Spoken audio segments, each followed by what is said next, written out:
안녕하세요. 십지선다형으로 완벽하게 정리하니 쉽지 오선이에요. 20번째 시간이고요. 오늘도 역시 적절한 것 3개 골라주세요. 첫 번째는 우리 늘 항상 하는 한글 맞춤법입니다. 그녀는 입속으로 그 말을 몇 번이고 되뇌였다 라고 적었는데요. 되뇌다는 기본형이 되뇌이다가 아니라 되뇌다입니다. 되뇌다. 따라서 되뇌라는 부분에다 과거형을 나타내주는 엇을 붙이게 되면 되뇌엿이 되는 게 아니라 되뇌엇 이렇게 표기를 하게 되죠. 그래서 되뇌였다가 아니라 되뇌었다라고 적어주셔야 돼요. 틀린 내용이었죠? 두 번째는 띄어쓰기인데요. 가만히 있었다면 저지경은 안 됐을 텐데 말이야. 됐을 텐데 이것의 띄어쓰기. 자, 결론부터 말씀드리면 됐을 띄고 텐데라고 적어주셔야 됩니다. 텐데는요, 원래 터인데의 준말이에요. 근데 이 터가 의존 명사입니다. 그래서 앞에 있는 말과 띄었어야 하는 거예요. 어찌어찌 안 될, 띄고 더 이렇게 행동해야 한다. 뭐 이런 말들을 문학작품이라든지 이런 데서 많이 보신 적 있으시죠? 이 터라고 하는 것이 바로 의존 명사이므로 앞에 말과 띄어쓰고 터가 들어가 있는 텐데 역시 앞에 말과 띄어서 의존 명사가 들어있다는 걸 확실히 보여주는 거죠. 그 다음은 표준어 규정인데요. 결혼식에 가서 부주금을 냈다. 우리가 발음으로는 부주금이라고 많이 하거든요. 올바른 표기는 부조금입니다. 자, 이렇게 오라고 표기해야 하는 걸 우로 잘못 표기하는 것들 중에 부조금 말고 뭐 삼춘, 사둔 이런 것도 있어요. 그래서 저는 항상 이 삼총사를 묶어서 외워둡니다. 예를 들어 사돈의 삼촌의 결혼식에 가서 부조금을 냈다. 이렇게 외워두는 거죠. 삼촌, 사돈, 부조금 모두 우로 잘못 표기하기 쉬운 것들입니다. 오로 정확하게 표기해 주셔야 돼요. 자, 그 다음은 표준 발음법인데요. 그는 지친 몸을 다그쳐 다시 언덕을 올랐다. 다그쳐. 이걸 처가 아니라 처로 발음하는 것이 맞을까요? 네, 맞습니다. 처는 모두 발음할 때는 모두 단모음으로 바뀌어서 여가 아니라 어로 처로 발음을 해주셔야 돼요. 그래서 예를 들어 나 너무 그걸 많이 먹으면 살쪄라고 발음을 하는 것도 살찌요 라고 하는 게 아니라 살쪄라고만 쪄로만 발음하시면 되는 거예요. 그래서 처도 처로 바로 그냥 처가 아니라 처로 발음을 하고 저도 예를 들어서 이번 경기에서 져서 기분이 안 좋아. 이렇게 져서 하고 싶죠? 그것도 져서가 아니라 져서. 그냥 어로만 발음하면 되는 겁니다. 이거 틀리시는 분들 굉장히 많아요. 잘 기억해 주세요. 다음은 외래어 표기법인데요. 딱 보기에도 조금 어색하죠? 에인슈타인? 아니고요.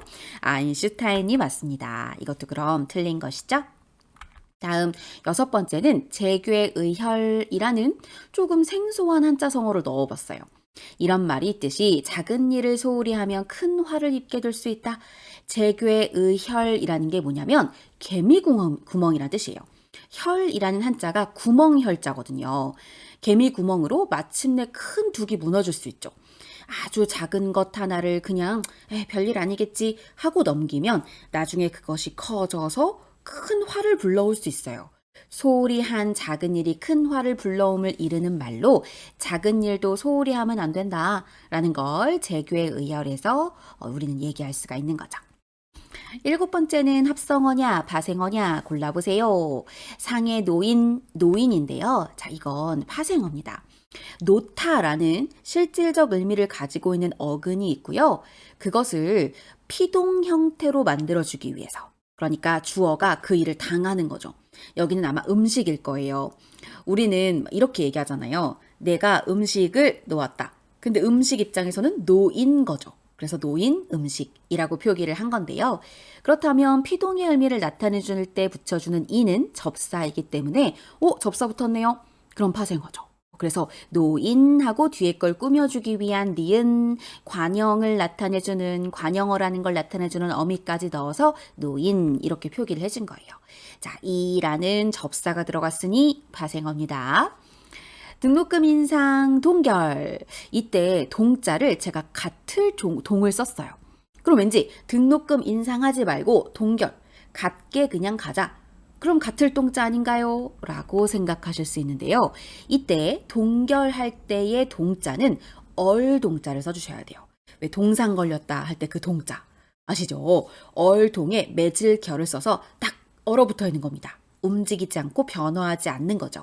자산이나 자금 따위의 사용이나 변동이 금지됨 또는 그렇게 함, 딱 똑같이 만들어주는 것을 동결이라고 합니다. 얼동자를 써야 되는 것 잊지 마세요. 다음 고유어인데요. 청소를 시키면 그는 늘 쓰렁쓰렁 눈에 보이는 것만 치우고 만다. 쓰렁쓰렁이 무슨 의미일까? 그쵸? 어떤 모양을 나타내주는 그런 흉내내는 말이라고 할 수 있는데요. 그 모양이 뭐냐면 이를 건성으로 하는 모양을 쓰렁쓰렁이라고 한대요. 쓰렁쓰렁 대충 보이는 것만 치웠다. 이런 문맥입니다. 따라서 제대로 쓰였다고 할 수 있겠죠? 순화어로 매뉴얼 나왔는데요. 매뉴얼 이러면 설명서 맞지 않나? 설명서의 의미가 있지 않나 생각하실 텐데요. 설명서가 아니라 안내서 혹은 길잡이로 순화어로 만들었습니다. 그럼 아마 여기서 이런 생각 드실 거예요. 아니, 설명의 의미가 있으니까 설명서라고 쓰는 게 왜 잘못됐지? 의미는 설명이 들어가는 게 맞죠. 근데요, 어떤 단어가 만들어질 때 있어서는 많은 사람들이 이 단어를 이렇게 순화해서 쓰기로 약속했으면 개인이 마음대로 바꿀 수 없어요.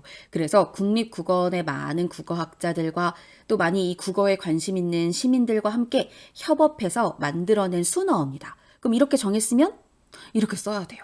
이거는 그냥 땅땅땅 못 박아져 있는 아예 결정된 사항이기 때문에 우리가 에이 이걸 이렇게 바꾼다고 마음에 안 들어 라고 해도 어쩔 수 없습니다. 암기의 영역이니까요. 꼭 그렇게 기억해 두세요. 이렇게 살짝 설명의 말이 들어가 있는데 왜 안내서지? 이렇게 애매한 것들이 사실 이건 출제자들이 되게 좋아하는 문제가 될 수 있어요. 그러니 KBS 한국어 능력시험 준비하시는 많은 분들은 오히려 이런 부분을 더 암기해 두셔야 되는 거죠. 아, 요거 헷갈릴 수 있다. 그럼 출제자들도 문제를 내겠지. 그럼 난 요번 기회에 딱 기억을 해두고 외워둬야겠다. 이렇게 생각하시면 됩니다. 오늘 이렇게 해서 10문제 풀어봤고요. 무엇이 잘못됐는지, 잘못된 건 어떻게 고쳐야 하는지 꼭 기억해 주세요. 모르시는 내용은 꼭 댓글 달아주시고요. 오늘 영상 도움 되셨으면 좋아요도 꼭 눌러주세요. 구독도 구독 좀 괜찮으시다면 구독을 꼭 눌러주시면 너무 좋을 것 같습니다. 우린 그럼 다음에 더 알찬 내용으로 만날까요? 여러분 모두 고생 많으셨어요. 안녕.